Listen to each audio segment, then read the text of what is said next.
په یو سکول کې تر ګوردو مین شی ضروري شی دا دی چې یو سکول به وي په هغه کې به کمرې وي او چاردیواري به وي، یو ګیټ به لري، یو دروازه به لري.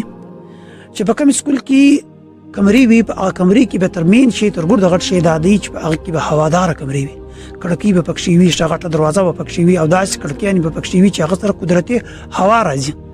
د لمر یو چغله تر راځي. ځکه دا کوچنی به بیا نفس تنګی کېږي نه، د کوچنی به بېهوشه کېږي نه. که چیرې داسې کمره وي، داسې بلډینګ وي یا داسې تیخانه وي چې په هغه کې کوچنی چې کوم دی کوچنی له قدرتي هوا نه ورځي، د لمر یو چغله نه ورځي، د کوچني نفس تنګېږي، نو دا رقم سکول ته قطعا سړی نور واچي. ولې په دې وجه باندې یو کوچنی ګه د شپه د لمر څخه محرومه دی، قدرتي هوا یې لیدلې نه ده،